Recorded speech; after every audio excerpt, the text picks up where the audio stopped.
తెలంగాణలో నిశ్శబ్ద విప్లవం కనబడుతోందని డబుల్ డిజిట్ సీట్లు సాధిస్తామని కేంద్ర మంత్రి కిషన్ రెడ్డి ఢిల్లీలో అభిప్రాయపడ్డారు. ఎన్నికల తర్వాత రాష్ట్ర రాజకీయ చరిత్రలో ఓ నూతన అధ్యాయం ప్రారంభం కానుందన్నారు.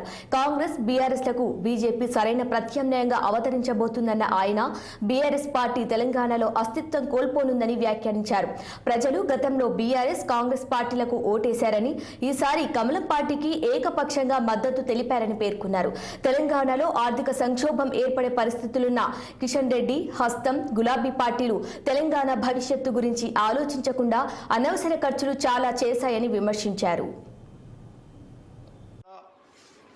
ఈరోజు తెలంగాణలో గడ్డు కాలం ఏర్పడేటువంటి అవకాశం ఉంటుంది.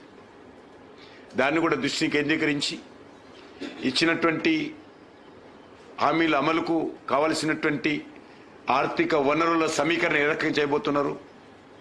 రెండోది, గతంలో టీఆర్ఎస్ పార్టీ హయాంలో అమలు చేసినటువంటి పథకాల మీద కూడా ఒక స్పష్టమైనటువంటి వైఖరి తెలంగాణకు చెప్పాల్సినటువంటి బాధ్యత రేవంత్ రెడ్డి పైన ఉన్నది.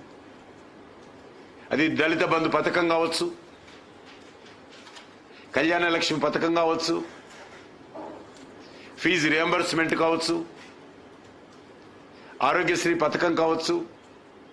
ఈరోజు ఆరోగ్యశ్రీ ఆగిపోయింది, దానికి పేమెంట్స్ ఇవ్వడం లేదు.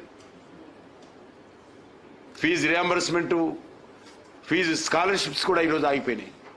కాబట్టి వీటన్నిటిపైన కూడా రాష్ట్ర ప్రభుత్వము తమ వైఖరి స్పష్టం చేయాల్సిన అవసరం ఉంది.